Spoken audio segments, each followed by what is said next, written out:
So I'd like to call the meeting to order, the first meeting of the year, January 23rd, 2019. How's everyone? Good. Fantastic. Happy New Year. Happy New Year. I'd like to introduce our newest member, Leah Hallenkar. Yes. I pronounced it right? Yes, you did. All right. So Nia is our member at large. Could you just tell us a tiny bit about yourself? 2 seconds. Well, I live very close, because I'm in Councilman Coffin's area, so it's a hop, skip, and a jump, and it's the historic district that I'm in. And my background is as manufacturer for natural products for years. Before that, I was police officer in California, city of Huntington Beach, and deputy sheriff for the county of Orange, and just diversified background. And I'm here because I really want to do more for our community and the protection of the citizens. Wonderful. Thank you so much and welcome. Thank you. So now, is she at large or is this Bob Bellis's? She replaces Bob. Okay. Wonderful. I'm calling you to order. Are we in compliance? Okay. Are we in compliance with the open meeting law? Yes, we are. Good. Could you call the roll, please? Yes. Chair White, Here. Vice Chair Stolo, Here. Commissioner Klein. Excuse Commissioner McMillan-Arnold, I'm here.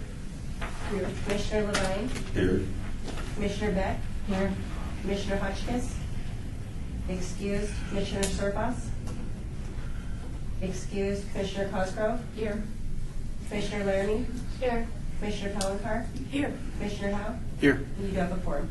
Thank you so much. I'm present, McMillan Arnold. Okay. I got you. Okay. Okay, public comment during this portion of the agenda must be limited to matters on the agenda for action. If you wish to be heard, please come to the mic, give your name for the record. The amount of discussion as well as the amount of time any single speaker is allowed may be limited. The public is also welcome to make any comments as each item is being heard by the board. So far, we have no public. Could we have action on the minutes, please? Move to approve. Second. Thank you.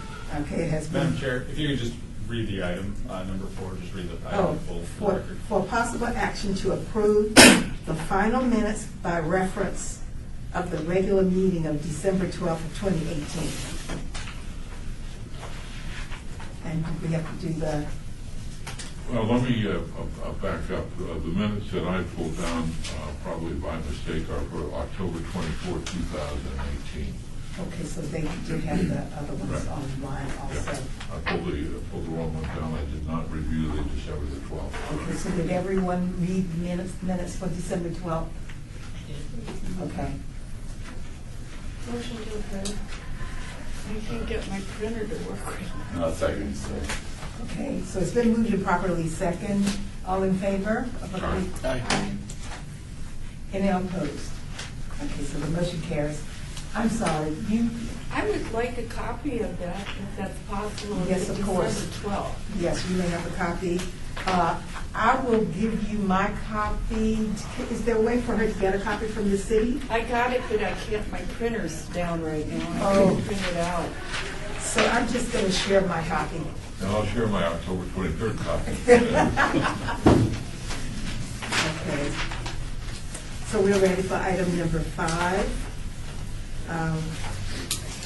Discussion of possible action regarding a request for a certificate of appropriateness to install solar panels at 1253 8th Place within the John S. Park Neighborhood Historic District, Ward 3, Bob Coffin's area.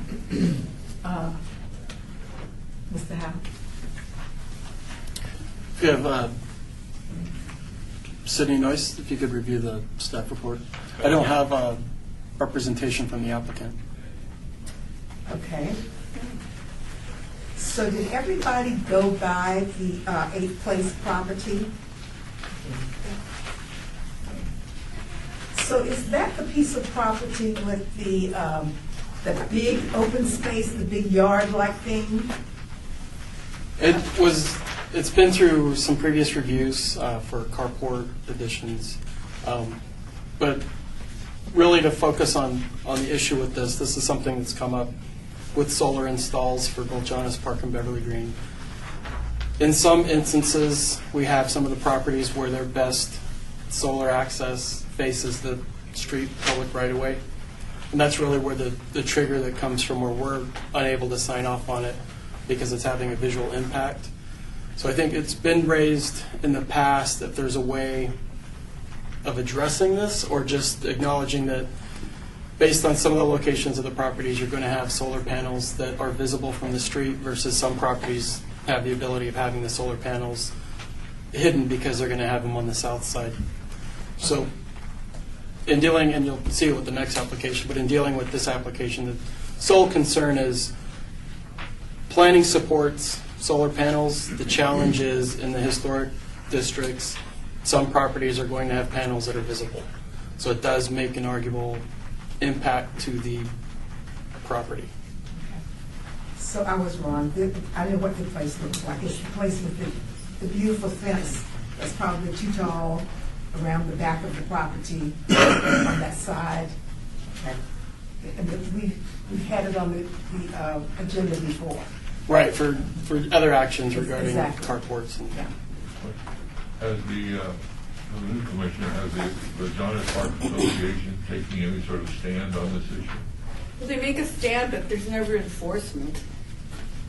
You know, they talk about it, we have our meetings, and I'm the secretary for Jonas Park, but it doesn't seem to go further than talking at this time. I don't know why, but that's out of my reach at the Are moment. they opposed to the solar panel, or do they have a specific resolution or position? Well, you know, in Jonas Park, there's a mixture of not only the historic homes, but homes that were built after 1975. And I believe there's a certain name for, you can have an exception. It's got a wording, there's an exception for them. So those are clear to go. But the real, actual historic homes built in the 20s, 30s, 40s, they haven't, when I go to the city council meetings, it's the same thing. People are fined if they do something wrong, but they're never enforced. So even the fines aren't followed out. I feel sorry for the planning department in a way, because it's hard to okay and deny things, and then it goes forward. It's kind of tough. It's tough. I don't know how far we can take it as a commission. Okay. So this is a 1946 property, but Yes. it's not a contributing resource. No. So Jack, do you have a comment? I'm opposed. I like solar panels. I like sustainable energy. I mean, we're all under the same conflict, but I really hate them visible from the street. And this is looks like it's a mixture of wrapping all the way around the house. So, and they avoid the front, and even that's is an east-facing house. West facing? West facing. West The facing. west facing, Yeah. yeah, so Yeah. that's the west facing. All right, on the east side of the street. I would vote no for what's visible from the street. So is it possible to do part of the roof and not all of it? So, Madam Chairman, in the process when it comes up to HPC review, I've already gone through with the solar installer and the property owner that basically, if you can't get them out of view of the street, and it's difficult because it's a technical system. It has to be so large in order to actually function and recoup its cost. So essentially the way that it's worded to them is if I don't see it from the street, I can approve it. I can get the permit through and there's no real issue. Anything above and beyond that, I don't have that review authority. And so in working with the applicant and the contractor, they have that understanding, and that's where they're coming forward with this. So it's pretty much, we've passed that road. Now the the onus is on the HPC to make that determination. How do we handle these? Or how, in this case, how do we handle this particular case? If I may, Chair, that's the reason it's before you, is because they feel they can't make it smaller so that it would not intrude into the area that's under your purview, which is visible from the public street. Okay. I have a question. Solar panels, don't they have to have the panel where you get the most sun? Okay, so if the most sun is coming from the front of the house, It's gonna be- I mean, it would be hard to me to deny something like that if that's where the sun is. Because they take it away, then again, they're not getting the benefit of all the money that they're spending for solar panels. So that's my problem. I mean, it's not their fault that their house But we can't set a- faces the sun. We can't set a precedent that it's on the east side of the street facing west, and unfortunately, in Javits Park, most of the streets are north-south streets, where over in Beverly Green, they're mostly east-west streets. All right, and then they all want the north side of the street wants to be south-facing. And I don't know how we can set a precedent and say, well, if you're on this side of the street, they're going to be okay from the front of the house, but if you're on that side of the street where your panels would be facing east and only get the morning light, that wouldn't be okay.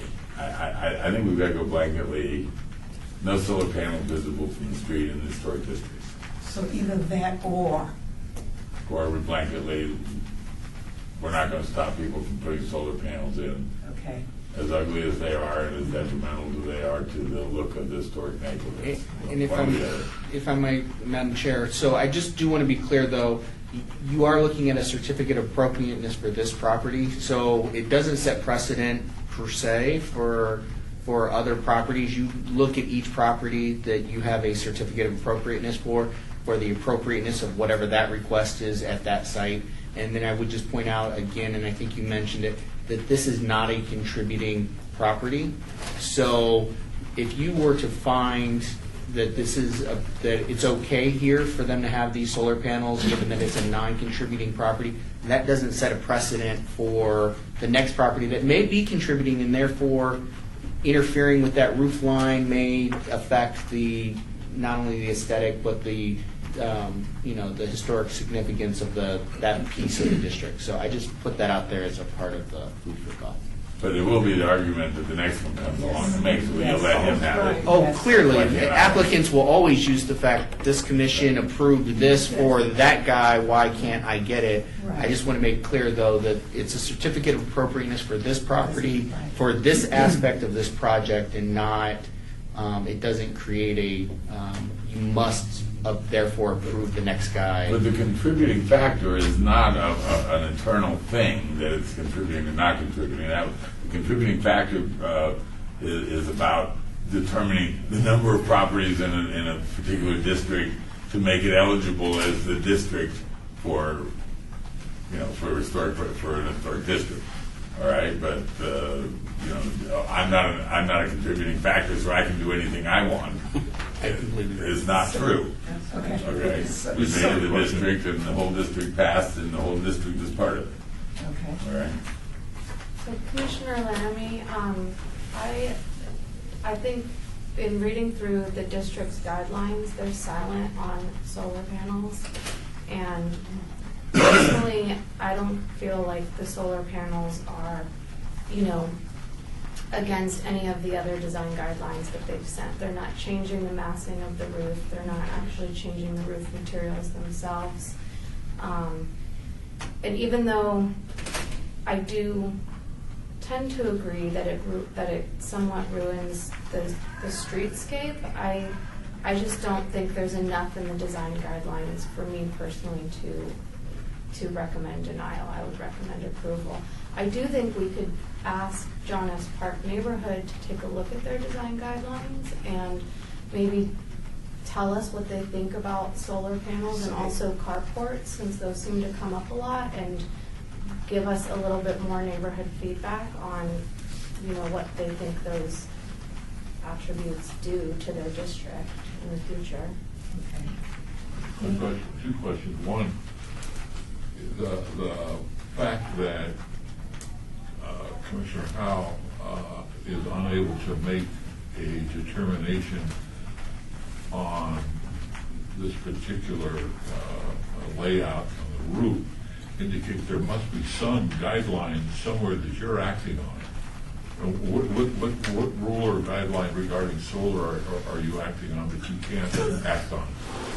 On the visibility of the installation from the public right of way. So it's a visibility issue. Right, so that there's a visible impact to the structure. Okay. So to be clear, Madam Chair, through you, that he derives his power to make a determination based on the code.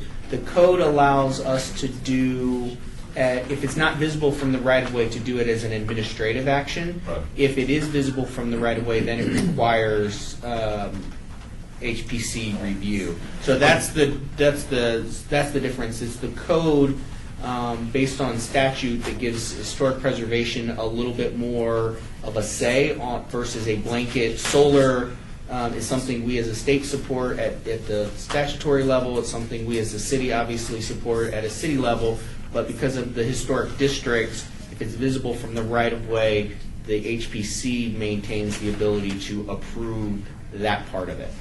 Second question I had is I have to say I'm very uncomfortable in voting on this matter without the applicants here, so we could ask them specific questions regarding how much of the space is required. Is it all required? Is there any options?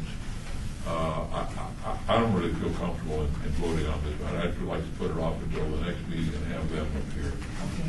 What about the Historic Preservation Neighborhood Association? Who is the president now? Is it still Bob? No, you mean, Oh, this is Beverly Green. yeah, that's, No, no, it's John- Jonas Jonas Park, the Uh-huh. president of Jonas Park is David Figler. Oh, Dave Figler. Yeah. Okay. We're waiting for them to claim another meeting. One point I wanted to make to the city attorney, I don't know if the people that purchase these homes are aware of all these rules and regulations when they purchase, A, and B, once they do find out, it may be after the fact they're trying two things, can they come back and sue the city because of that? No. Well, when I purchased in a neighborhood with an HOA, I got all of the guidelines before I made the purchase. So I think you will automatically get the, what is it called? CCNRs. Yes, CCNRs. So we don't have those in John's Park. No. Right. There are many, John. There's a set of guidelines. All right. People should be made aware in the purchasing of the house. I mean, I've never sold a house to anybody in the district that it wasn't a big, huge discussion of what they can do and what they can't do and what the guidelines and why the historic district is good for the neighborhood and good for their property values and good for, you know. So But there are people that have just bought and have never been, and it was never disclosed to them whatsoever. I will admit that. So I think that this, Madam Chair, But not just for me. so that my answer is not too short, Okay. you're presumed to know what the public laws are. And when you purchase a home, all of these, everything that's in our code was approved through a public process. And anyone who buys that home could look that up, call the planning department. We're not required, there's no requirement that you disclose every rule in our ordinance book when someone purchases a home. CCNRs are different because those are private covenants and they have to be disclosed at the purchase. so I just believe that this decision on this house is going to set a precedence for this area. So I think without more information that we should not vote on this today. I think we need to talk to Dave Figler about the community and what it wants to do, and the applicant and the person who's going to do the installation. I just think that we would make a mistake. Well, you make a motion to obey this till to the next meeting and invite both the president of Jonas Park and the applicant to appear. Second. Discussion. Yes, go ahead. It would be helpful, I realize I could go on Google Maps, but if there might be photos Oh, here. I just thought I didn't print out the whole thing. Were there photos? I couldn't I find only printed out a portion. Not of the install. Well, there's only, No. And of the house, the current existing house. Is it in here? Or a photo of the house with the installation drawn on top of it or something like that. I want to say something. I love the idea of being in the historic district, and I love the idea of protection of historic properties. However, we're allowing people to rent, we're allowing the streets to be dilapidated, we're allowing different commercial trucks up and down our streets that should not be coming down.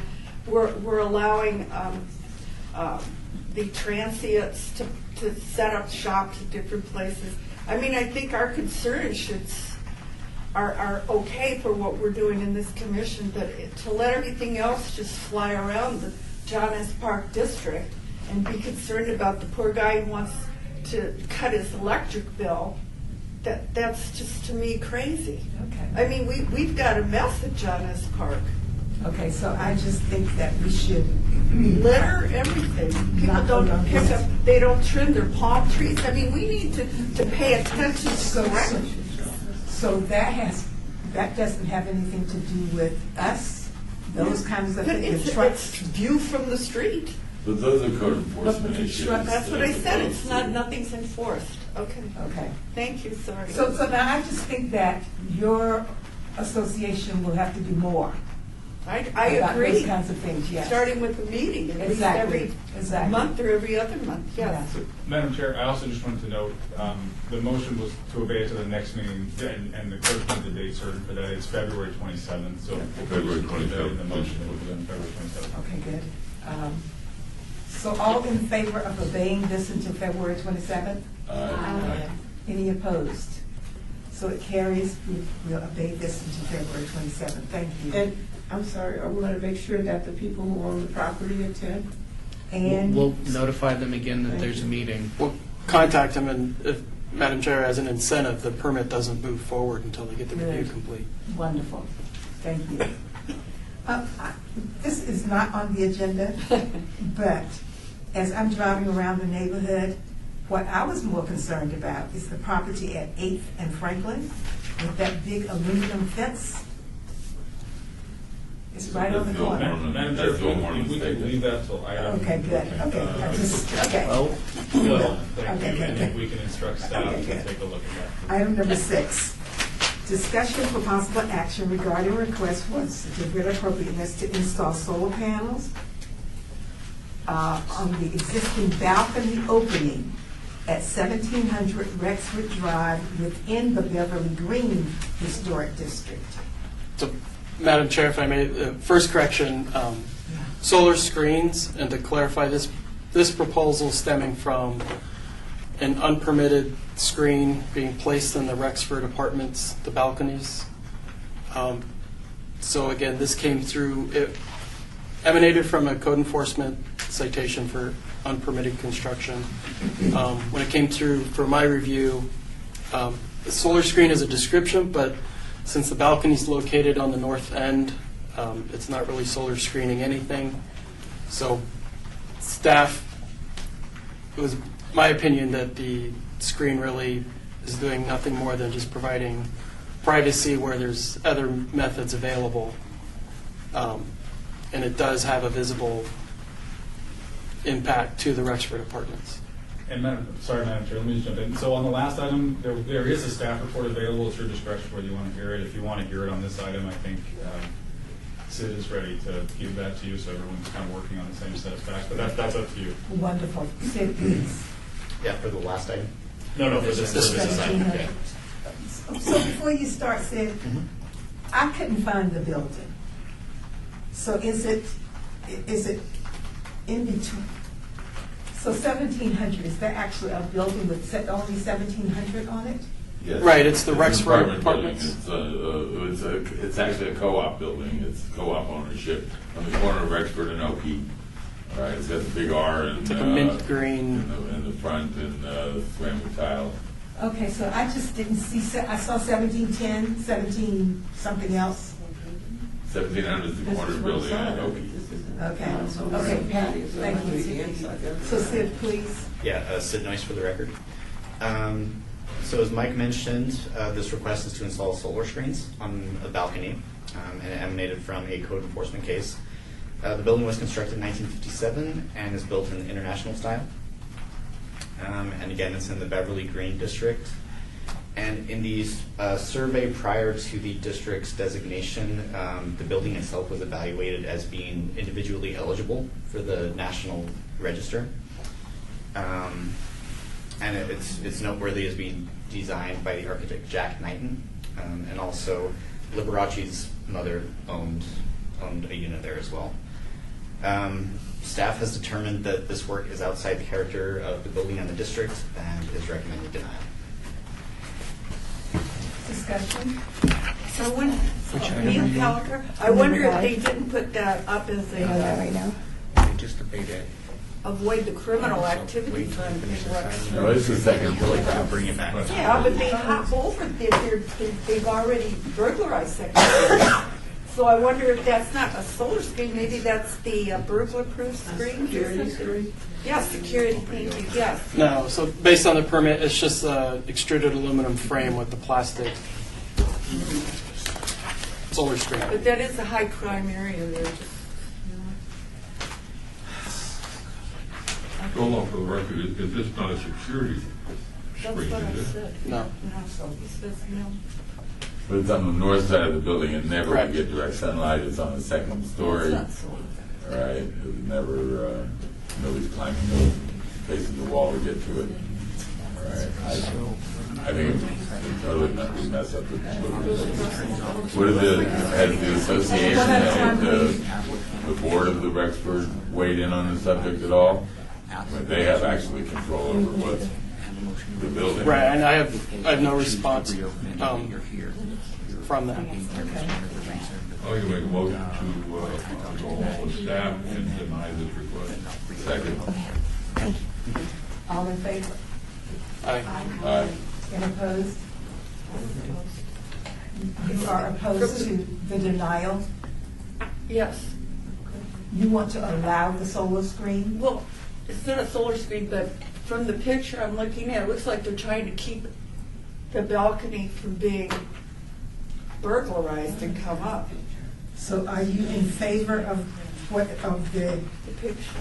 right, so are you in favor? Well, I'm in favor of the homeowner's protection of the public, and if that's what it takes. I mean, that's right behind Carl's Jr., and where they have more problems than that, so, sorry. Commissioner Laramie, I did drive by the property, and I don't think I don't think it's there for security at all. I mean, it looks like just a window screen that you could slice through with a knife. So, So all, okay. So all in favor of the motion? Aye. Aye. All opposed? So we're all in favor, so the motion passed. Thank you. So, Madam Chair, we do have the applicant now here on item 5. So I believe the city attorney's office is, if there is someone that's willing to make a motion to have that item reconsidered, then you vote to reconsider the item, and then you would reopen the public hearing on that item, if that's your. Madam Chairman, so off for the record, I think that the issue was that we also wanted somebody from the John S. Park Homeowners Association here, so we could understand what the position of the Homeowners Association was, not just the applicant. But it's a correction, it is a neighborhood association, not a homeowners I'm sorry, association. neighborhood association, but it is on the National Register of Right. neighborhoods. But we have someone, she's the secretary. Well, she's not speaking for the association. It's not an association. It's a It's a neighborhood association. neighborhood They're not just association. neighbors. So if I could just jump There's in no there. rules and regulations for the association, for the With- neighborhood. With the applicant here, and they have properly applied for and gotten on the agenda for today, I'd be a little uncomfortable obeying for the sole purpose of having the neighborhood association, which really doesn't govern this part of the code. I mean, I understand you would like that testimony. So it doesn't mean that we can still obey after listening to her. We can hear her testimony today and have it on the record. So anyone, so, I would move to reopen the item number 5. I second. So the motion to reconsider the abeyance. Second. Okay, so it had, all in favor? Aye. Any opposed? Opposed? So we have a majority to obey the, Reopen the. reopen the discussion. So we would love to reopen the discussion on number 5. Could you lead us into that discussion? If I may, Madam Chair, yeah, let's start with the staff report to get a full view, and then Please. Yes, Sid Noyce for the record. The applicant is requesting to install solar panels on the roof, and as you saw in the plans, this is on a large portion of the roof. The home was constructed in 1946. It's considered non-contributing to the Jonas Park District due to there being many existing alterations to the structure. Staff was able to identify other properties within the district, not necessarily setting precedent, but that the HPC has approved other certificates of appropriateness for similar solar panels facing the right-of-way. And based on those approvals and on its status as non-contributing, staff is recommending approval. So we'd love to hear your ideas about your property and the solar panels and what you're planning to do. So I'm Jamie Halbash with Vivint Solar, and I just Oh, you're with the solar I'm just with the company. solar company, Oh, okay. but I did want I'm to. sorry, could you spell your name for the record? Oh, it's Jaymie, and the last name is Halbasch. Okay, so like Sydney said, we had found a whole bunch of in the neighborhood, a whole bunch of houses that had the solar panels on the right facing the right away, and I have some pictures of them. And then I went ahead and just mocked up, had a picture mocked up with our solar panels on the roof so that everyone could see what it would look like. I don't know if you guys are interested in seeing those. Okay, I have like 5 copies, so I can just maybe you can share. So the first picture with the white Jeep in the front is the mocked up picture, and then the rest of the pictures basically come from the homeowner of people in the neighborhood, so you'll be able to see the email kind of chain that's with it.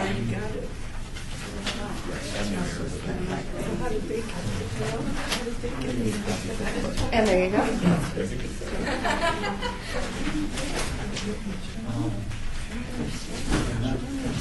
And if we weren't to put the solar panels on the front there, it would change the efficiency of the system and just not allowing the homeowner to get the full amount of efficiency they could possibly get. And I think that's probably all Vivint Solar has to say. I have a question. Sure. In your mock-up, Yes. is this a flat? Is this flat? It's not flat, no. It has a little bit of I can probably, So is the last picture better? the last picture is just of another house. So, but is that how it's going to look? It's not a Vivint Solar install, but it will look very similar to that. So it's Our panels are a little bit blacker than that, so they'll look more black than blue. Well, they won't look blue at all, they'll just look black. So, They are. They're just a higher quality. question for the record. I'm going to get 2 things that clear in my head. Yes, sir. And one was that we were told that we needed the front so it would be able to provide a return on investment for the owner. That was why we needed to have that much. You said, though, something slightly different, which was to increase the maximum, the efficiency.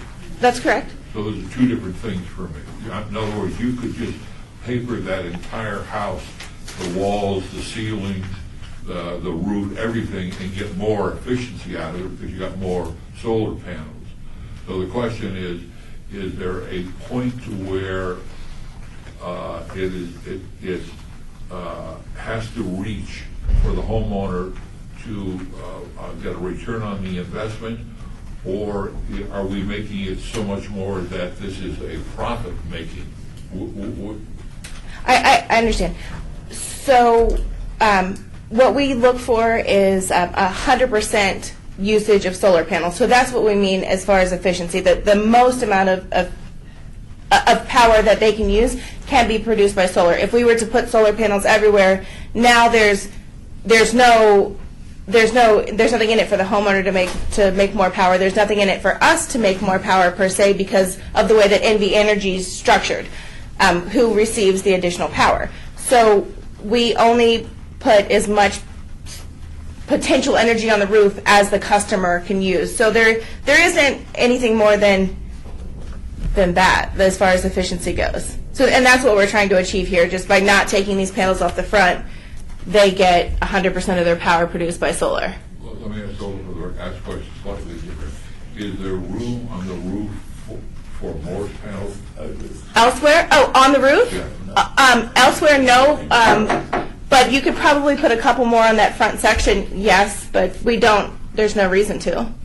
Okay, so the roof is completely filled. No, we could put a couple more panels on the front section, but we don't need to. Okay, so we can't reduce the front section. We can't. We could increase the front section, but we wouldn't do that because that would increase how much power they're. Sorry, if I could just, I think. Do I sorry, understand? No, go ahead, that's my question better. I think what he's asking is, one thing that this commission would probably like to do, if it was possible and made sense, is remove the panels from the front altogether. And I think the question is, would that give them enough efficiency to make this worthwhile? Is that? So that would change their efficiency from 100% to about 42%, which is pretty significant.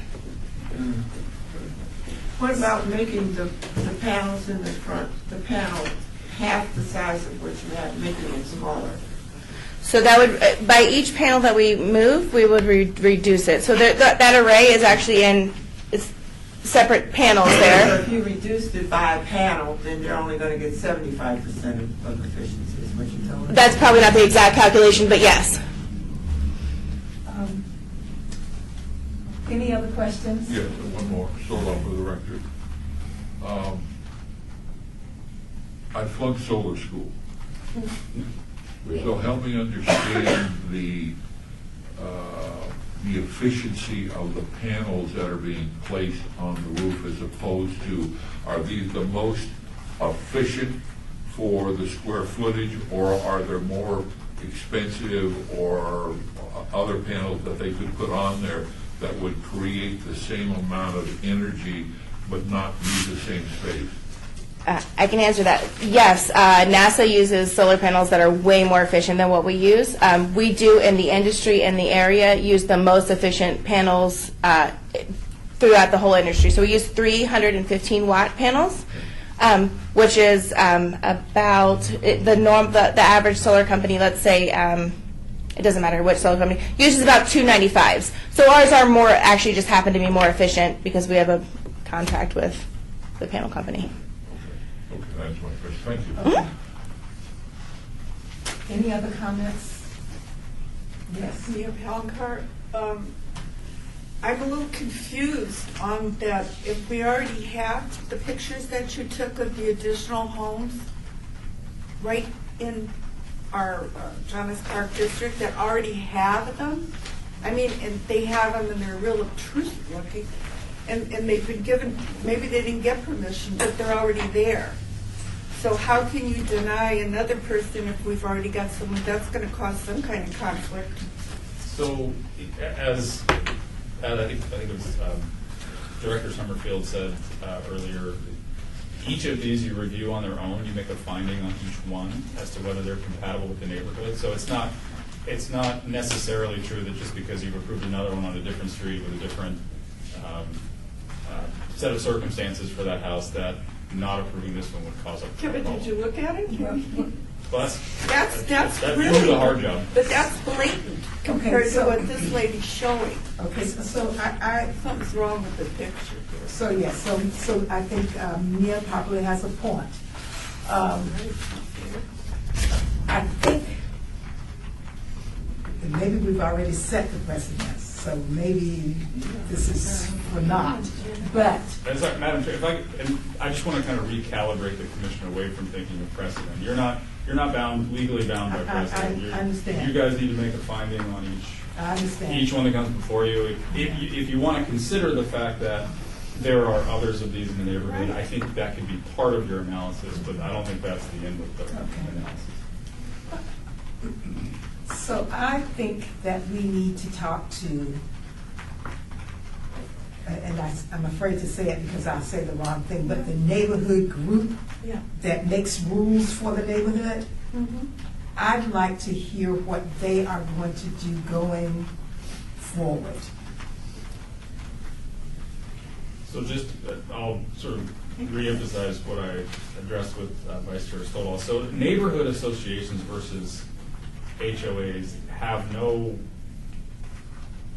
I don't want to say they have no power. They don't enforce anything. They are an association. I live in one that's just an association of people who get together and try to improve neighborhoods. John S. Park happens to be a very active one. They testify on a lot of items at Planning Commission, for example. Because though they don't have any of those enforcement powers, as I said earlier, I would be a little uncomfortable with you obeying the item for the sole purpose of hearing from the neighborhood association. And I would just add to that, they've been noticed. The neighborhood association is noticed on these. That's one of the reasons you form a neighborhood association, so you get notice of everything that's going on within a certain radius of your neighborhood. So they were notified.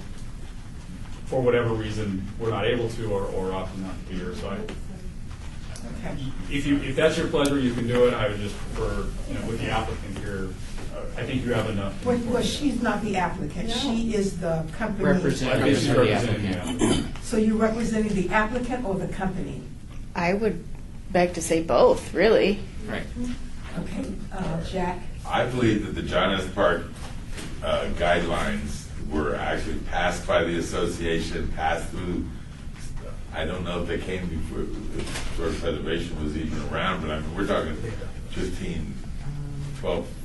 15 years ago is when the guideline, when that was made of an historic district. It was passed through the planning commission. It was designed, it was created by the neighborhood association.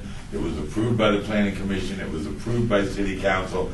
And it needs updating right now because there's a new technology and a new design element that is in contrast to that, okay, of what we were trying to accomplish in the first place by having a historic district and making the rules that we have some say over what happens from the street view of all the houses in that district. And that district became a district because the majority of the homeowners approved it. The neighborhood association was created. It created the guidelines. The city planning commission, city council, but it doesn't address a new issue that's come up right now. And there may be another new issue in the future that's going to come up when they create something else, like your own cell tower, sitting in your front. Everybody gets their own cell tower, tree in their front yard or whatever the new technology is going to be. But we need to get the association involved in either changing the guidelines or saying that solar panels on any house in the district falls under the guidelines or whatever. So does the association enforce? Can the association enforce those guidelines? No, but code enforcement and planning and the planning department and all that have the enforcement ability based on those guidelines, and those guidelines need updating right now. So you would make, the planning department would make decisions based on the association's guidelines? Again, they're actually the city's guidelines for the John S. Park neighborhood. They are a part of that zoning action. So as a part of a historic district being designated, they have to have design guidelines that are a part of that application. And so as a part of the zoning that made that a historic district, the city adopted design guidelines. To Commissioner Levine's point, those design guidelines I don't believe have been updated since their inception, I don't believe. However, to our city attorney's point, that's not going to be something that's going to be fixed or resolved in timeliness to this application. I mean, that's a conversation I think that's very legitimate, particularly as Commissioner Laramie mentioned, because we have recent issues, particularly in this neighborhood, related to carports. Carports that may not have been a part of the original house, but may have been there for sometimes 20 years, and then the solar panel issue. I think those are two things that we definitely, this commission and the city should be engaging the neighborhood association on, because then I think that will help inform both us as staff and you as a commission on the neighborhood association's interest regarding that element of the historic district. And how long would that process take?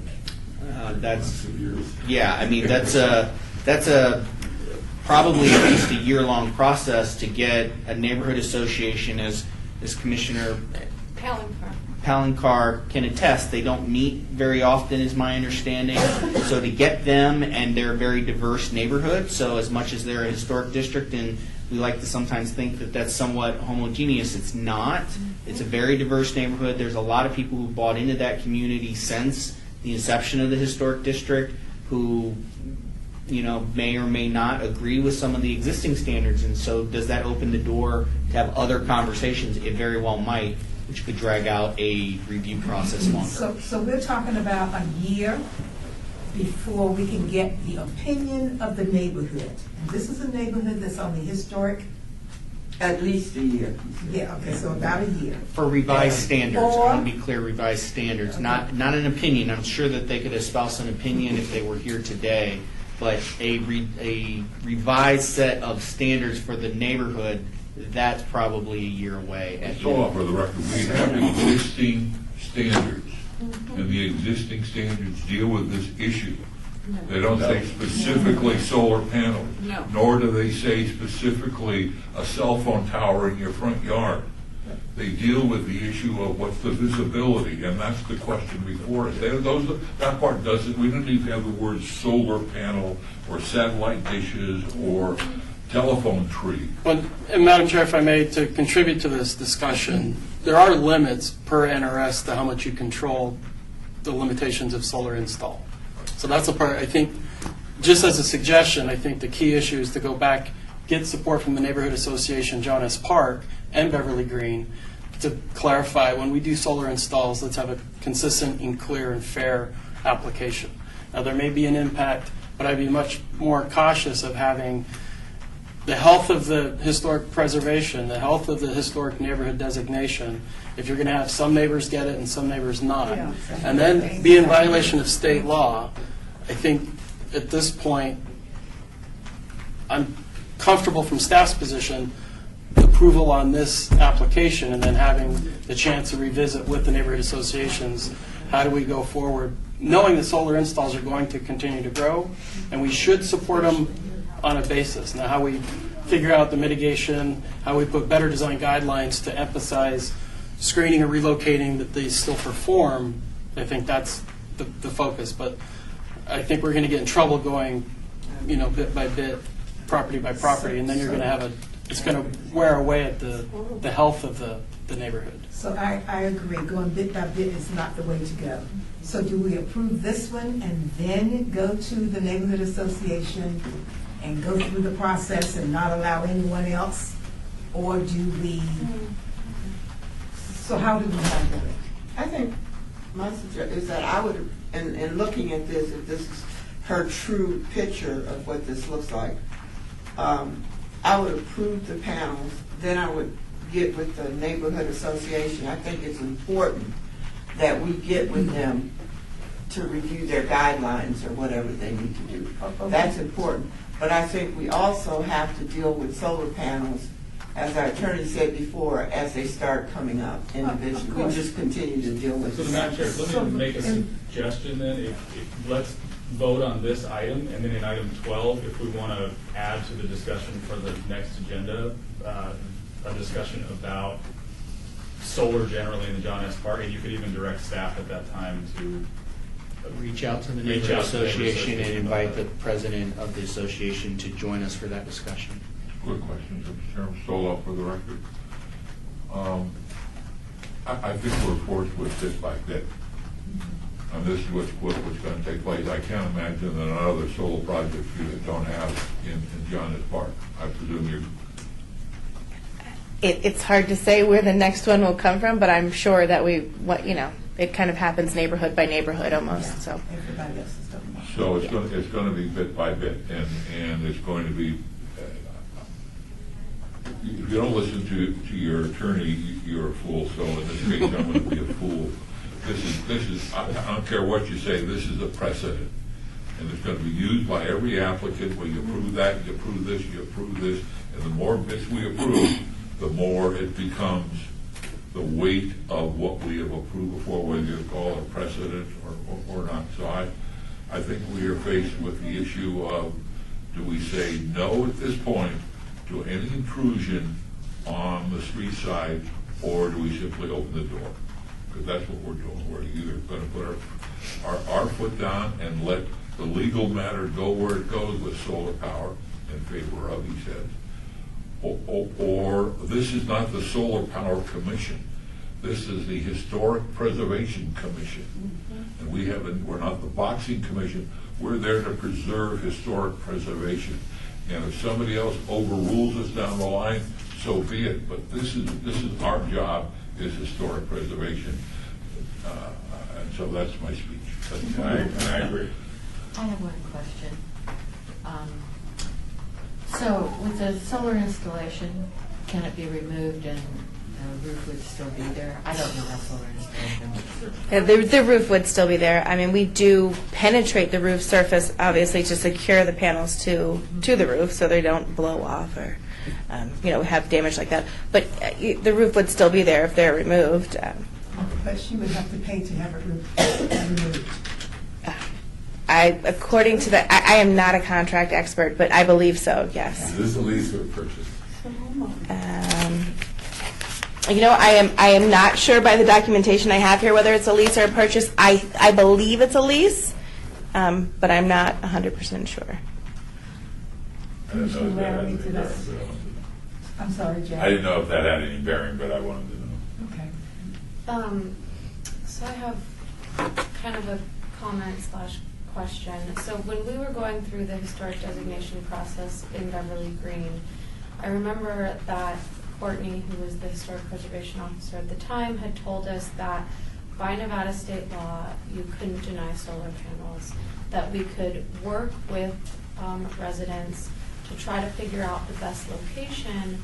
However, in some circumstances, if the best location was on the front of the roof, that really wasn't something that we could control within a historic district. So is that the Nevada statute that you are kind of bringing up and discussing, or? Yes, I mean, that's where I'm perplexed. Is that? So to be clear, if the area, the way our code reads, and our code is compliant with statute, if you're correct, if the only place you could put the solar panels is on the street side for visible from the public right of way, then that does create a conflict for the board. To Commissioner Stovall's point, though, there's not allowing them on the front in this case does not preclude them from being able to still install solar on the property and get some benefit from it. So it's not an all or nothing. If you don't approve this, then they don't have some option for solar on the property. What they don't have is they don't have that level of efficiency that would allow them to be completely off of Nevada Energy. So now they're paying for their solar panels and they're paying for Nevada Energy. That's kind of the difference in this case. But again, our code does allow this commission to weigh in on the appropriateness of solar panels in the historic district if it's visible from the right of way, as it sits right now. And I realize this is kind of specific and you might not know this, but is there a certain, efficiency that we're required to allow? So Statute doesn't get That's that far. We can't unduly restrict solar or wind. That's what the statute requires. And again, in the city, we don't restrict solar or wind except for in the historic districts. And again, we don't restrict it. We say it's got to come before the body for consideration if it faces the public right of way. Otherwise, as Mike indicated, if it's on the back of the house and not visible, we approve those at an administrative level in a historic district or not. So, where do we stand? What is the motion that we want to propose? It sounds like we're we're split evenly almost on this. So, Then I'm gonna move to deny. I'll second. all in favor? Aye. All opposed? Nay. Oh, God. So we- So all in we have to do favor, a- show of hands for all in favor? And by the way, just so you know, an aye vote here means you're voting to deny. Right. Correct. So there are 4 in favor of denying. So all opposed? 1, 2, 3, 4, 5. Can you vote? Only if you guys had tied, so you didn't Oh. tie, Yes, you're so fine. five. 5 to 4. Okay. Motion fails. So that motion failed, so now you need a motion in the opposite. So one of the people who voted to deny that motion needs to make a motion to approve.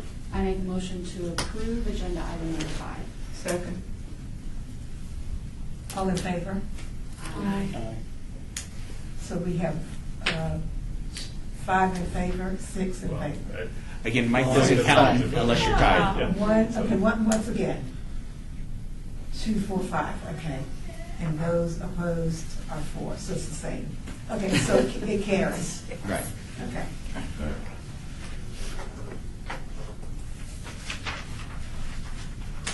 Okay, so that's number 5, and we finished 6. So now I guess we're going to 7. Item number 7, discussion for possible action regarding a request for a certificate of appropriateness for an ornamental iron fence at 539 East St. Louis. This is the property within the Beverly Green Historic. I'm sorry, Chair, we were interrupted when we were on 6. We finished at 6. There was a We vote. finished before we. Okay, so this is the property that I tried to talk about earlier. So it has that black iron fence. Correct. So is that, what is that yard for? Is that a house? So, Madam Chair, that's an apartment complex. And if I may, we could have please. Sidney Noyce to go through the staff report Yes, briefly, give the please. history. Sid Nice for the record. As was mentioned, the applicant's requesting approval of an ornamental iron fence. This building was constructed in 1961.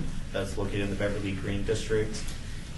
In the survey, prior to the historic designation, the building was evaluated as being individually eligible for the National Register. And in the staff report, staff has no recommendation, but I'll defer to the acting HPO. So, Madam Chair, out of concern, this, again, another item that emanated from a code enforcement issue, that the black, I would say the minimum standard black iron fence was installed unpermitted, and through that code enforcement issue, came to our office, and when I had the review authority, I felt that it was not meeting any minimal standard, so deferring that to the HPC. Okay. I don't know if we have photographs of this one or not, color photographs, I'm not sure. But without seeing it, I don't know. Which is unfortunate, Madam Chair, because I believe the elevations they provided are not accurate to what was installed. This is an action item? Yes. So the fence is already there. Staff has no recommendation. Are they asking to modify it? They're just asking our forgiveness instead of our blessing? Forgiveness. Okay. I've passed by it a billion times and didn't even realize that it was wrong or out of character or anything like that, so. So it must not look that bad. Nothing constructive. So, to clarify, It yeah. looks just like this. Okay, so it's a black wrought iron fence. Yes, That's Well, Busy street. yes, it looks just like this. That's what's presented. What was installed does not look like that. What's installed is just the bare minimum black iron fence, no ornamentation. Oh, So this is an argument. This is a discussion of aesthetics. This isn't what's there, that's right next door, but that's what it Well, looks like, but higher. Chairman, aesthetics, that's one thing, but submitting something that isn't is not a matter of aesthetics, it's a matter of perception. So this was submitted and this is not what it is. Which there's probably some confusion with the history of it being installed, not permitted, and there's a new contractor. Okay. So right now, basically, just iron slabs. Right. Just like this, It's just, but it's just plain, this is the property. It's just It's more plain. Yeah, none of the swirls, none of It doesn't have any cute the stuff. elements are there. No ornamentation. Oh, sorry. I mean, It's not cute. it's not an alleyway, they definitely need it. That's on St. Louis, that's a high crime area again. I'm very familiar with. I think they're doing the right thing to put a fence up. Now, whether it's the kind of fence that's acceptable, I don't understand. Either they got, I think the main thing is they didn't apply for permission first, isn't that it? That's what started, Yeah, right. so, but other than that, they have to protect their property. I think in fact, that's exactly where I called code enforcement, where they had a setup of transients living back in that corner. So they have to have a fence. So if we're not going to adhere to anything that has been approved, if we're not going to adhere to it, why are we here? My question is, should they have not requested a permit first before they put up a fence? Exactly. Correct. Okay, they should have, that's one. Yes. Two, that permit, if the fence that they requested that permit, they showed you what fence they were gonna put up, and it didn't meet historical value, you would have sent it to us, right? Correct. Okay. So I feel that they went about it wrong. The other people, in respects to throwing back the solar panels, they came first before they did this. These people just did this. And I don't particularly, from what I'm seeing, care for, well, this part, but the other part looks kind of funny. I'm not saying they I don't would need love a to see the fence, fence match but I the think rail- the fence the should be railings up big. there. It's Jack, what are you saying? where we would lead to the discussion. Uh, That's, in my opinion, that's what I would share that opinion. Right.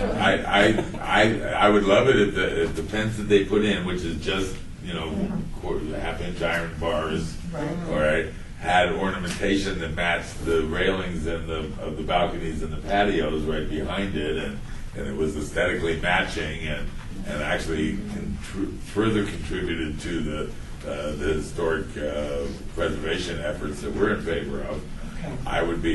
That's what I would ask them to do. Yeah, that's what I think. But they wouldn't have to do that either. Well, if it came before us as, if it wasn't there at all, and it was starting new with a new thing, and here's our plan, and here's our idea, we would have the right to say, it can't just be the plain bars, that's not fitting. If it, had ornamentation that matched and contributed, then we could be in favor of that. And I could certainly understand their reasoning for wanting to fence that pieces of yard in. Yes. All right? So after the fact, can we say, match the railings and the balconies and the patios? Well, It's very expensive. so I think you'd have this is kind of interesting where they've submitted an elevation that doesn't match what's there, even though the reason they did it was to tell you what was there and get it approved. So you could approve what they submitted, which means, I think, when they go in to get their building permit, it's going to be denied until they match what's in your packet of materials, because they opted to submit that. If you wanted them to match, I'd have to think through that, Robert. I don't know if we could do a condition where you would approve an ornamental fence that matches the design elements on the building, because that's not what they submitted. That's So- that's not. What you said first, I think, is the actual way. So, Yeah. if you want if you're fine with the fence, but you want the ornamentation that they've depicted in their elevations, then you would approve this certificate of appropriateness that a fence with this ornamentation is appropriate. And then when they come in for their building permits, which because they didn't do the order of operations correctly, they're going to have to pay double for those building permits. Right. When my staff does our review for verifying that they're meeting their certificate of appropriateness, based on what we visually have seen out there, it's not going to match this elevation, so we're going to kick that review back to them and say, this isn't what's been approved. You either need to match what was approved, or you need to resubmit a new certificate of appropriateness to the HBC for them to review what you've actually built. That's kind of where we would be. Commissioner Laramie? Commissioner Laramie, based on that, I just want to say that I think what they've actually submitted competes with the property and is worse than what they actually installed. Because although the fence that they installed isn't great, it doesn't have, scrolly, circly designs when the pattern on the building is squares and something much different. However, I do agree with Jack, and I think it would be the best route to see if they would actually install something that, brings more value to the property rather than a historic. And you said that we were having a problem with the elevation, so they didn't build it high enough. I don't think he needs to. Not do the that. height. No, the height's not the issue. Is what the scroll work that's shown. Oh, you're Isn't- talking about the scroll? Yes. Because I don't see how the one, when I looked at from the back, keeps people off the property, because all they gotta do is jump the fence. Bob? Well, my question is for the staff, is if we vote to deny, what happens? If you vote for denial, then depending on your finding for why you're recommending or you're voting for denial, staff will get back with the applicant to let them know if there is a road forward. Otherwise, if you deny the certificate of appropriateness, now of course they always have the appeal to City Council, but if you deny the certificate of appropriateness and that's upheld at City Council, then they'll have to take the fence down because it was built without permits, and the fence as it sits right now is not permittable because staff won't sign off on those permits. So they'd have to, as it works through due process, they'd have to eventually take the fence down. Okay, my question is, what's the easiest path to get to what Michelle and Jack are talking about? So that's what the city attorney and I were talking about. I think the easiest path, well, you've got two. One, you could do like you were doing the conversation with the item 5, and because you don't have an applicant here to have this discussion with about what flexibility they have in their design, you could obey this and allow staff an opportunity to reach back out to the applicant and say, here was some of the conversation. HPC has obeyed this item for 1 month so that they can bring it back. They'd really like you to come discuss the design of the fence. 2, you could deny it. We will let them know that it's been denied, at which point they can either appeal it to the City Council, which means that you're now cut out of the conversation and what Jack is asking for is not a part, or hopefully they hear the reasons why you denied it and actually come back with a application that satisfies that request. But that would be kind of where you would be. There's no approval here other than this design, though. You can't change this design in an approval process, I don't believe. So what is your pleasure? To obey and have the conversation Okay, with so them. could you make a motion? I move to obey this and direct staff to have the conversation with them, that the sense of the commission is that the design elements be matching to the building and contributing to the building. And Commissioner, is that advanced for one meeting? Just A date for certain. a date certain, February 27th? Okay, Or did you already February say it? 27th, sure. 27th, okay. All in favor? Aye. Any, I can get a second, I'm sorry. Second. All in favor? Aye. Any opposed? So it's in abeyance. Kind of hard for the first meeting. Item number 8. Yes. Discussion of possible action regarding outreach efforts for preserving historic structures within the boundaries of the Las Vegas Boulevard Scenic Byway Overlay. I didn't see what happened like with the Gateway Hotel and the terrible earths and the car wash and all that when it was before the planning commission last week. I didn't look up to see what the outcome of that was. Do you remember? So the gas station at the corner of Las Vegas and Charleston, that was denied by the Planning Commission, but it will go forward to City Council. City Council last week did approve the drive-through location at the corner of Park Paseo and Las Vegas Boulevard. So there's still an opportunity for HPC to weigh in on the appropriateness in their view of the Gateway Motel becoming a Terrible Hertz car wash gas station. That one will be going to City Council. I believe it's the first meeting in February. In what way can we?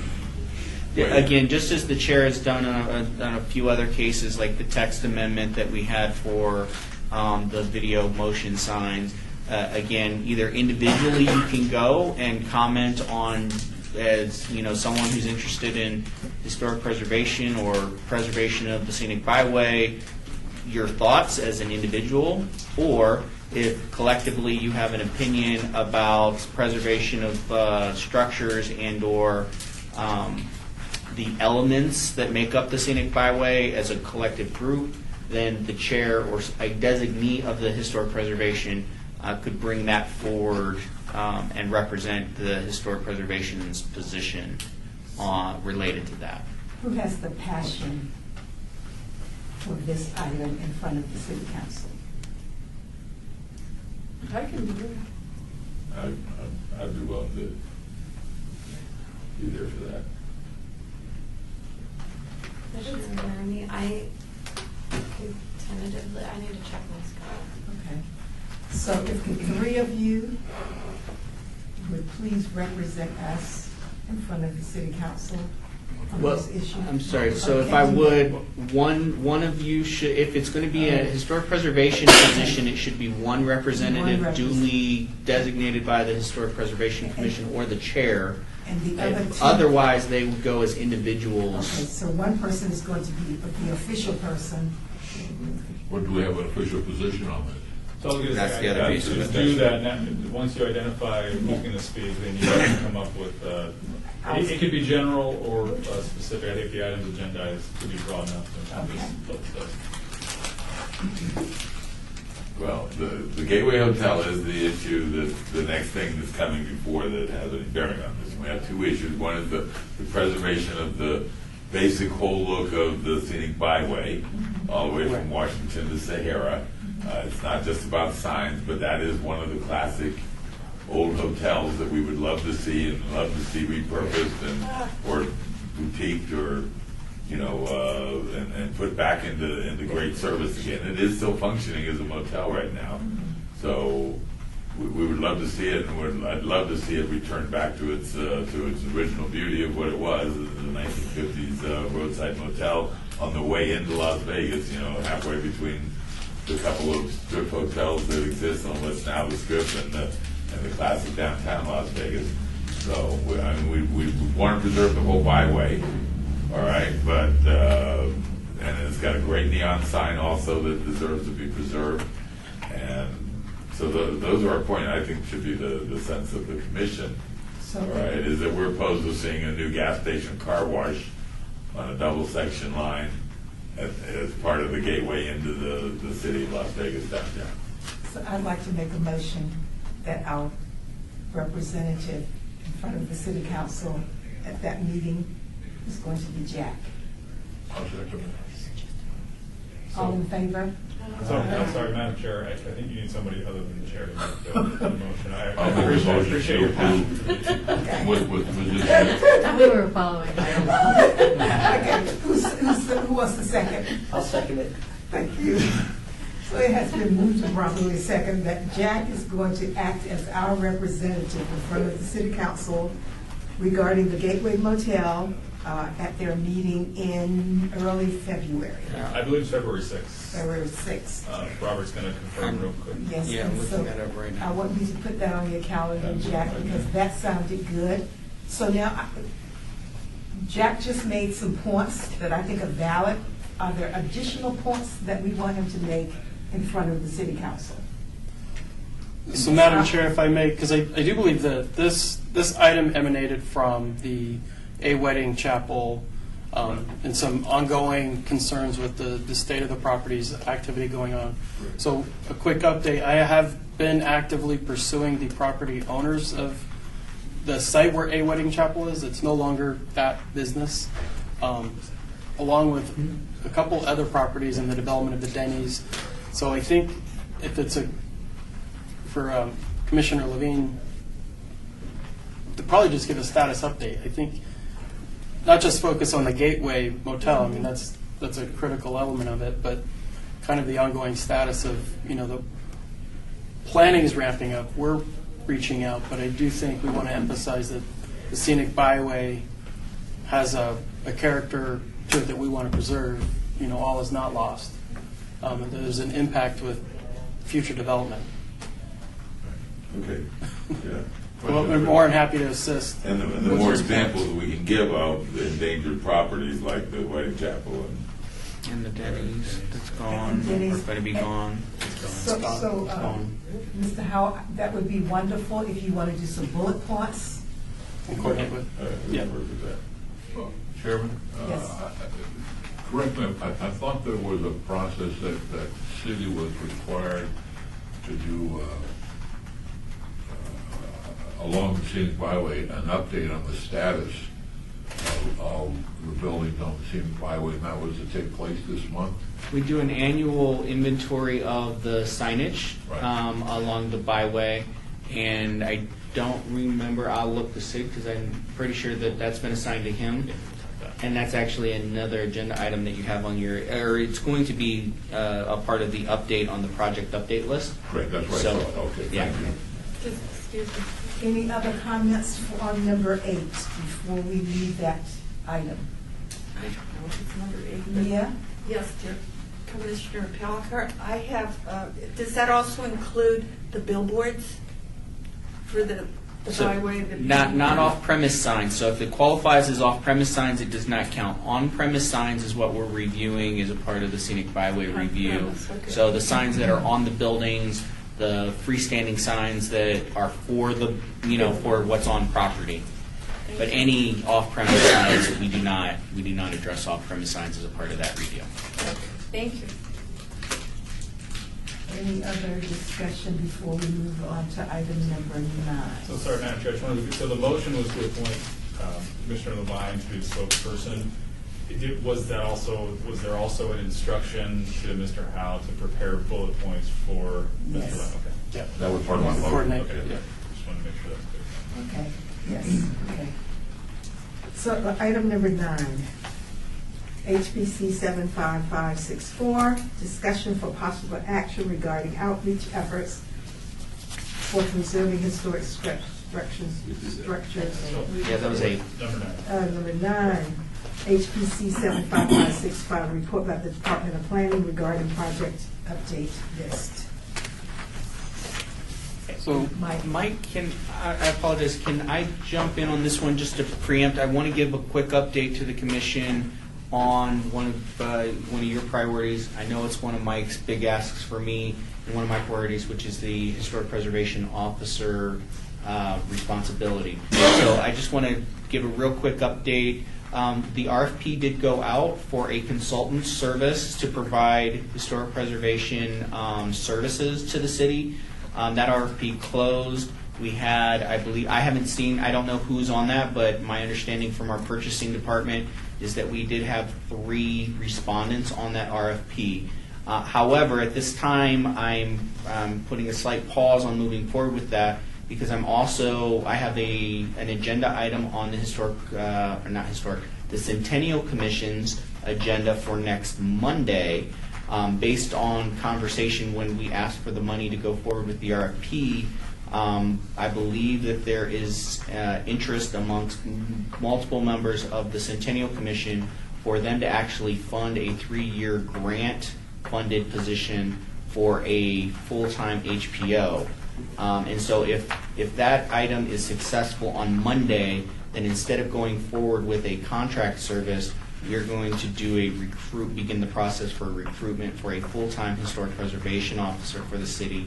My staff has already built a a job description for that, because that's a new position. The city's never had by job description a historic preservation officer. It's always been an adjunct position that someone has held in addition to their technically primary responsibility. And so hopefully by next meeting, I will have an update for this commission on whether we're going to move forward with the purchasing option for purchasing some consulting services for historic preservation, or if we're actually going to be moving forward with a grant-funded historic preservation officer recruitment. And that Centennial Commission meeting is at 2 o'clock on Monday, the 28th? 2 o'clock on Monday, and just like any other, that is a public hearing, so Public meeting. again, if anyone wanted to speak in support of that grant request by the planning department, they're more than welcome to do that. Or opposed to it. Or oppose it if they choose to. And that meeting is located where? I believe it's going to be in this room. It should be in this room, I believe, on Monday. It's in one of the training rooms. Yeah, it'll be in one of the training rooms because they've been temporarily kicked out of their own conference rooms or clerk's office. It is at 2 p.m. in, I believe it's going to be probably this room, but one of the training rooms. There'll be signs Here on the first floor. here on the first floor. Chairman, just a quick, This is the Centennial Commission? So that's just a project I wanted to bring everybody up to speed on, and I apologize, Mike, for jumping in there. Thank you so much. And if we could have as many people as possible there, I'd love it. Mr. Chair. Yes, I'm, without predicting the future, which is terrible, I've never done a good job on that. Based on past public discussions at the Centennial Commission, I'm optimistic that this 3-year funding will be approved at the meeting next Monday. That said, the job description, is that something that since we're going to be so involved with that person in many ways, is that something we could take a look at or have some input on, or your thoughts on that? So I think on item 11, that would be something you could definitely request that be an agenda item for February. That if we get the grant to do that position, that the planning department put an agenda item there for you guys to be able to review the job description we came up with, the qualifications, and provide input as appropriate. And my last question, assuming that the funds are approved on Monday, what would be the earliest that this person could be in place? So for those of you who work in the public sector, you guys know that the public sector hiring process is usually not fast. So we have everything we need to go on our end, but because it's creating a completely new position, that takes our HR department a little bit of work to get that through. I'm looking to do it as an appointive position, which goes a little faster than if it was a classified position.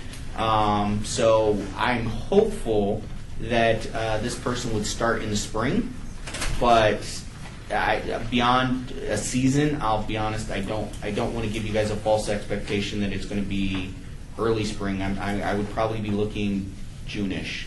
Is there something in still up on the record, is there something in the Centennial Commission's motion that could speed this process up by saying, hire this person in 2 weeks or you lose the money? I would ask that not be the motion if that is the motion that's made. Unfortunately, there are processes that we can't circumvent because of being just a government agency. There are certain protocols that we have to follow for getting a position approved, and even as a grant-funded position, it's still going to be PERS eligible. It'll still be under the city's, so I have to go through that process. Thank you. And I can't do that. Unfortunately, I can't even start the process until I have funds allocated. So I apologize, ma'am. So any questions about the meeting on Monday? Okay. Yes. So with the listing, beginning with the motor court survey, we do have, staff's completed the RFP. It's in purchasing now. We're working with them on some different avenues of expediting that contract, because there are, I think, some abilities with ways that we can do it that we can catch up on the time that we're past. Because I do want to emphasize that motor court survey does keystone back to the issue with the scenic byway and then queuing back into the Fremont Street project enchilada. With that, I do want to make a little side update that in the Fremont Street improvements where we had the city attorney come and present, he's made it aware to me that we can have the consultants working on the motel survey for Fremont Street come in and give a briefing of where they're at. And this would cover both signage and the proposed, what I wanted to say, renovations of the motels, but the recoloring schemes, the updressing. We'd like that. Okay. I'm not sure what you said. So we have the consultants associated with the Fremont enchilada. Right. This is Civic Works, George Thomas and Susan Nigra, to attend a future meeting, most likely April, to give an update on the work that they've completed in regards to where we were calling a motor court survey, but they were doing paint analysis, sign analysis, and that they can come back and show all the work that they've done so far in that Fremont Street project. But this would have nothing to do with the motor court survey. Correct. And hopefully this will help clarify what, right. And this should help clarify the work that they've done and where this motor court survey is covering the remaining, so that there's a distinction, if that makes sense.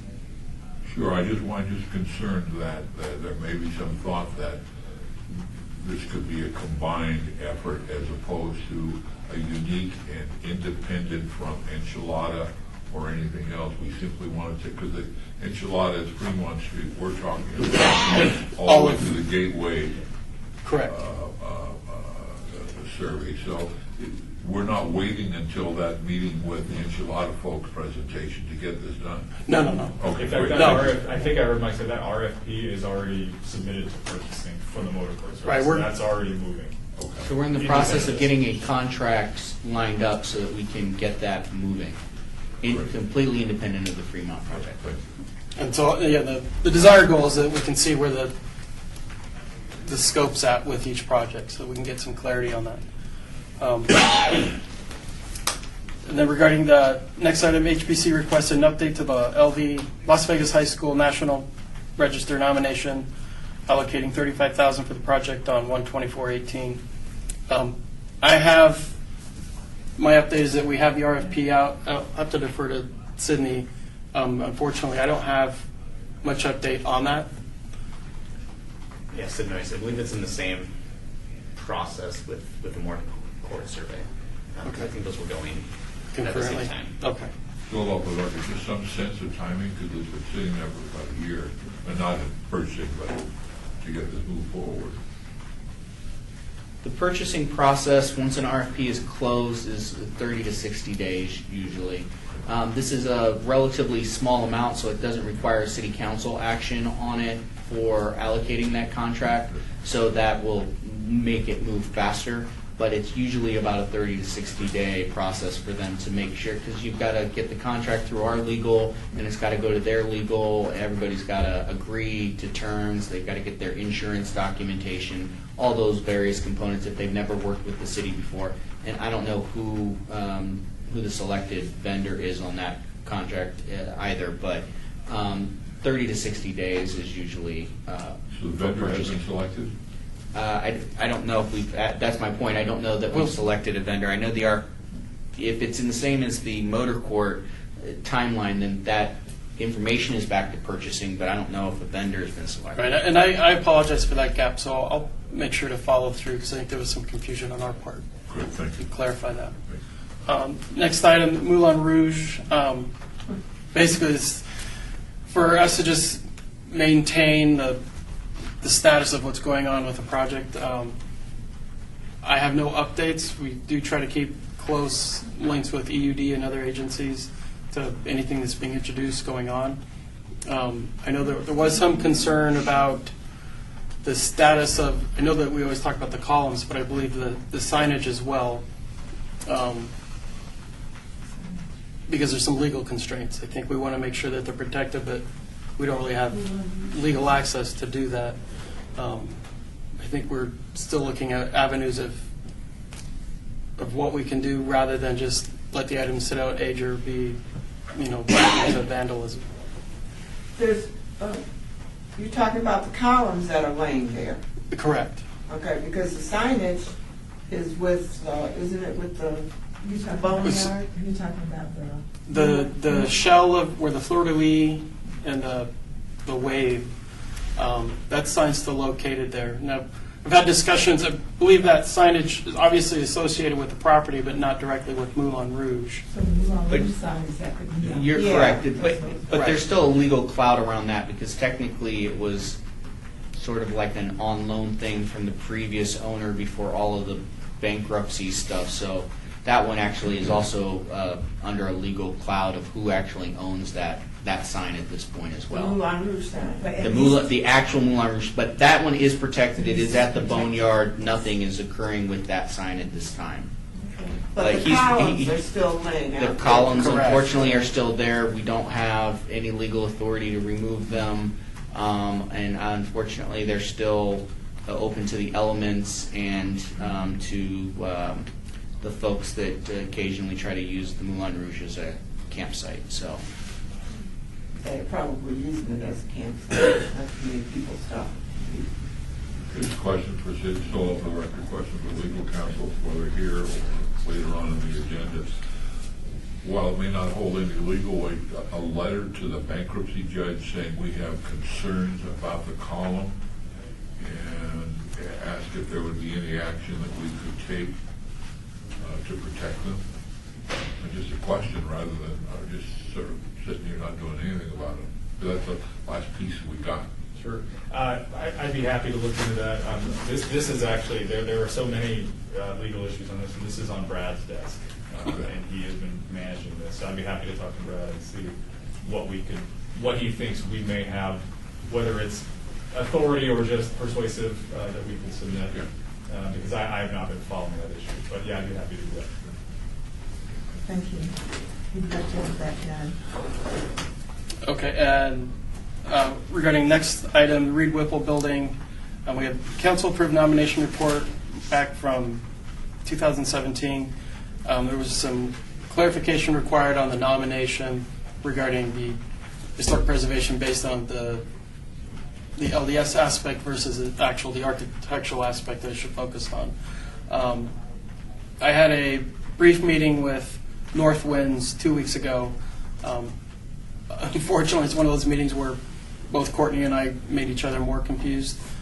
We need to follow through with some of the departmental staff in the city to have an understanding of where Reed Whipple's moving. It goes back to just some of the discussion of, obviously, well, I don't even want to say obviously, there's a desire to pursue renovations, possible partnerships with UNLV, but we're just getting kicked back with the amount of damage that's been done to the structure itself, how much that cost is going to be, and how we're going to parcel that out. Specifically regarding the clarification of the nomination, that part I can go back with North Winds, but I know that it's not going to resolve the bigger issue that we need to figure out. Is the future of how do we preserve it and how is this partnership going to work?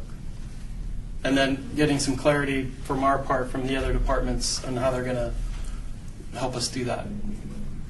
So now we're supposed to look at the history of the building itself, not The fact that it was an LDS Right. church. So I don't know who's going to do that, but Patricia Marchese Mhm. is probably the perfect person to help with that.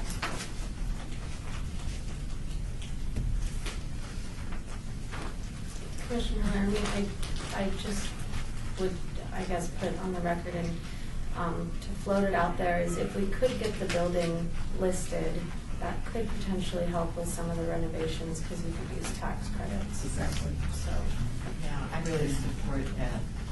We've got to Yes. get that established. Yeah. It's just another building.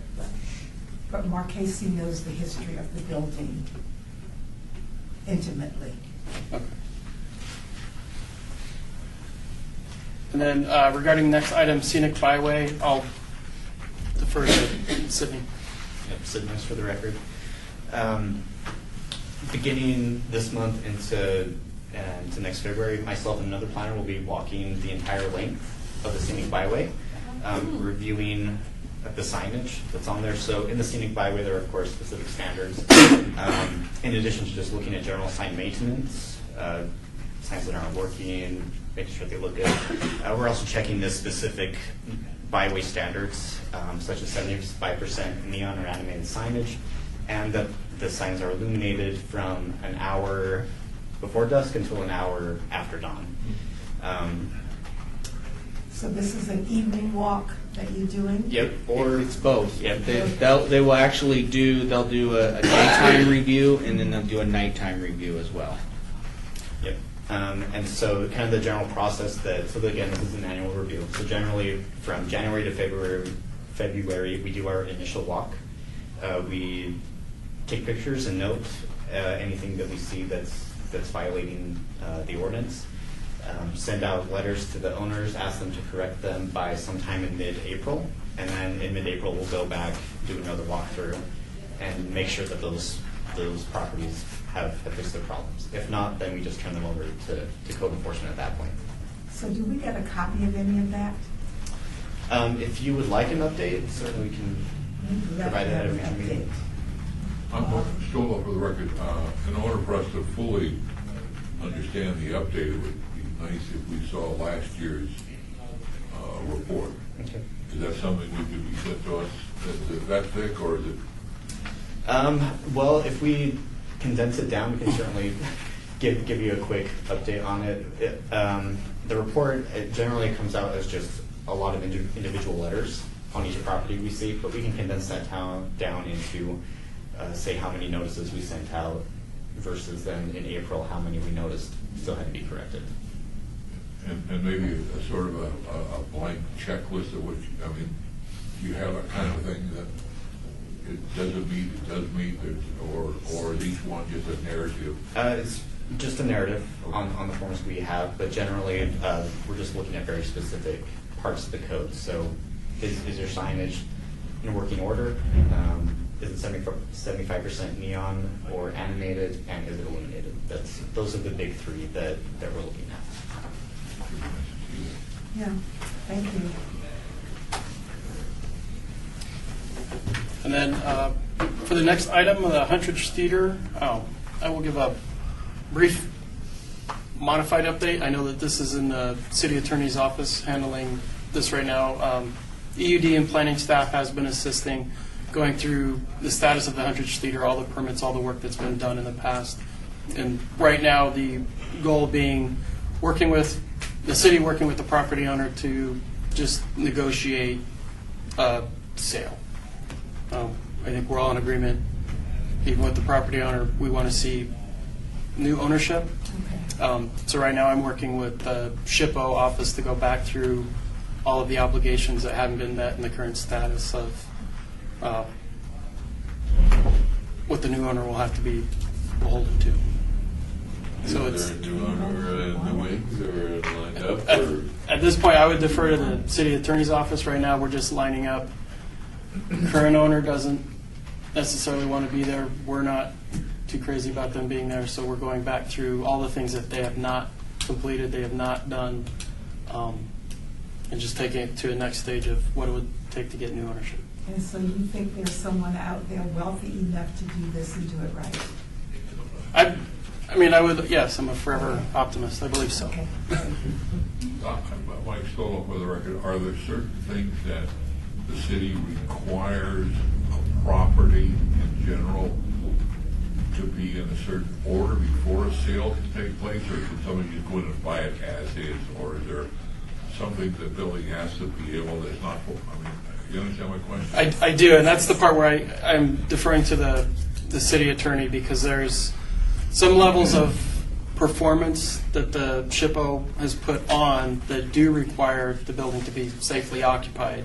It's currently not in a state of safe occupation. So someone could buy it at risk, but then we'll have to be clear with, and these are all the parts that I'm almost I'm trying to cautiously comment on. Just making sure that new ownership, it works out for them, where we're also making sure that the current ownership isn't hiding anything. That's the best way I could describe it. Any questions about the Huntridge? Yeah, but that's good news. News. It's news. Right. Yeah, I'm trying to be neutral, but I think it is good news. Because any new owner that comes along is going to have to ultimately fulfill all of those things, and the fact that they're available for his review in a due diligence period is a really good thing, that it's already ready and ready to go, and hopefully there really is a secret, savior, white horse out there somewhere. So, Yes. okay. Fingers crossed. I can safely say that the state is also, at this point now, with the new Attorney General, is also actively involved. In the Huntridge? Yes. How would the new Attorney General do that? Because there's state covenants that. There's some cover the financial building. obligations that the state is granted a fair amount of money that things haven't been met, so Oh, okay. it's a saga. Yes, it is. And then, I guess regarding potential APC projects, I don't know if you want to go point by point or give a quick summary on some of the Quick items. summary. I know, I do want to mention with Tule Springs, Commissioner Beck, when we were out, I guess it was last month, I do believe we're making pretty good progress regarding the hay barn out at Floyd Lamb State Park, getting to a point where we're going to have a preservation plan so that we can actually utilize the hay barn as an event structure. At this stage, we did submit an initial review to SHPO with the original pro bono donated engineering services. They came up a little bit short, but we have a good plan with a proven engineering services that has done this work, particularly in this area. So I think we're on a good path forward to actually getting that done. We just still have to tighten up the part about how we're going to pay for it. But we got a good plan. SHPO was all on board. They thought it was a wonderful plan, so they're going to help us where they can.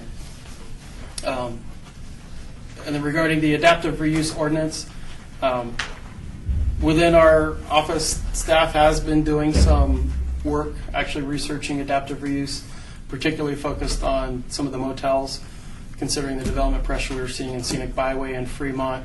We have a new coding effort. I believe the idea everyone agrees with is try to preserve the hotels and motels, but then also have a plan in place. So how do you do that realistically? So we have a lot of good work that I'm anticipating we'll have available as an update later in the year. That again, I think I don't want to dovetail with the motor court survey, but I think we can have ongoing updates showing how all of these work together. I think that's what I have. Questions? Comments? I have a question, which I don't know if I can actually talk about. Can I ask questions about Project Enchilada on this agenda item? Or do I have to put that onto a new agenda item? Mike, is that covered loosely by one of the items that's on the project update list? Closest one would be the motor court survey, probably. Go ahead. Yes, Nexus. So, my understanding was that the funding that was supplied from Centennial Commission needed to be approved by City Council, right? And because of the high amount that it was, and I've been trying to watch City Council agendas and I haven't seen it come forward. Was that funding finally approved by City Council? That was 700 some thousand, Yeah. right? I think it was. I believe it was, and I want to say that it was in December. I'll be honest, I'm not following that closely. That's kind of Brad's project. But I believe that it went in December, Okay. I think. And that might be one where if you give the city clerk's office a call, they would be able to pinpoint that for you. And it may have been on the consent agenda. I think it was on consent. So it may not have had any discussion. So if you were looking for some discussion on it, there may not have been any discussion. It would have been on the morning portion of whatever agenda it was on. So we're at number 10, HPC 75566, report of Department of Planning regarding historic and archaeological resources in the local media. Any comments on those? Can we just go right on to the next item? Thank you for those again, they're always amazing. HPC 75567, discussion regarding topics for future agenda items by the Historic Preservation Commission. Comments made during this portion of the agenda by individual commission members shall refer solely to the proposal for future agenda items, and any discussion shall be limited to whether or not any such proposed item is within the purview of the commission and whether such proposed item shall be placed on a future agenda. No discussion regarding the substance of any such proposed item shall occur, and no item shall be taken regarding the proposal. So we know that we want to have the item on there for discussion about the job description for the 3-year position. Yep. Okay. And I'd like to ask for the property at the corner of 8th and Franklin that has that ugly metal fence around it on the agenda. Is that an agenda item, or would you like us to just have code enforcement go out and take a look and see if it's Wonderful. even legal? That's perfect. Yeah, and they're parking That's buses and motorhomes parked in there perfect. now. Oh, really? Yeah.